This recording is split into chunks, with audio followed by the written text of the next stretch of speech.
galera, beleza? Que eu não trazendo para ser mais vídeo. Bom, galera, dessa vez estou trazendo um vídeo novo pro canal, mostrando a nova versão 14.0 Build 1, né?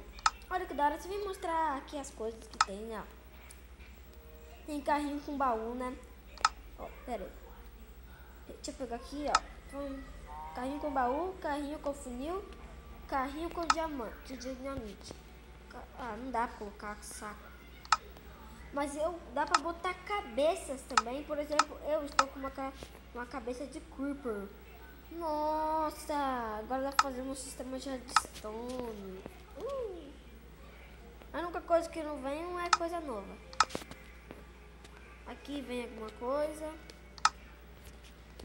Ah, vem algumas coisas da hora. Não. Vamos ver se aqui vem poção, todo tipo de coisa. Ah, não vem. Acho que vai vir com o tempo nas outras versões, né? Mas olha nosso novo mob. Diga lá, bruxa. Pera aí. Diga lá, bruxa. Olá. Vamos ver se ela é forte. Vamos ver se ela é forte. Vou botar, ó, vou dar uma flechada nela. Nossa, muito difícil a sensibilidade aqui. Pera aí, galera, vamos dar nossa sensibilidade. Ah, agora melhorou. Eita, nossa. Nossa, ela pega a poção de cura, não vamos deixar não. Vamos deixar não, ela bebeu poção de cura. Ela tá bebendo poção de cura. Vamos matar ela, vamos pro fight. Nossa, que bosta. Ah, é muito daorinha essa versão, galera, muito daorinha. Eu acabei de instalar e estou trazendo aí o vídeo pra vocês. Nossa, que susto!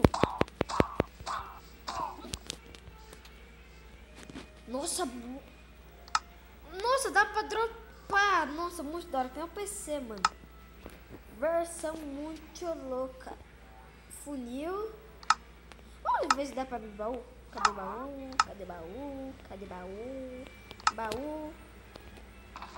Dá, mano. Você é louco. Muito daorinha essa versão. Vou mostrar mais algumas coisas. Isso.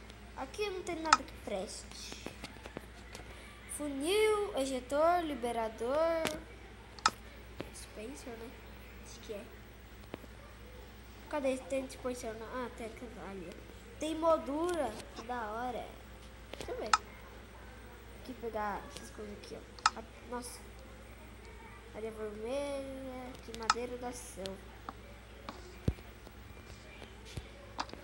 Eita, que susto! Eita! Bugou aqui, bugou. Sai daí que isso daqui é amaldiçoado. Blips. Vou dropar essa cabeça de creeper pra fora, né? Vou pegar outra cabecinha pra vocês verem. Cadê a abóbora? Deixa eu ver se dá pra colocar. Vamos ver a abóbora. Nossa, mano, você é louco. Nossa, olha o bug que deu ali, ó. Vamos lá ver. Vou pegar aqui essas coisas. Vou limpar o cheirozinho, né? Porque o mundo já tá poluído, né? Nossa, cabeça de abóbora, muito louco. Também dá pra craftar, mas eu prefiro a cabeça de creeper. Dá pra craftar também aqui, ó. Muito louca essa versão. E aí, galera, é isso. Se você gostou do vídeo, não esquece de dar seu gostei, não esquece de se inscrever no canal, de compartilhar o vídeo e mostrar para seus amigos ou parentes, né? Ou pessoas que você conhece que gostam de Minecraft. E deixem um feedback. Né? Eu sei que já falei isso, mas se inscreva no canal, por favor. Já estou com 10 inscritos. E é isso, galera. Tchau. Fui. Até o próximo vídeo, que vai agora ser com essa versão nova 14.0 Build 1. Falou!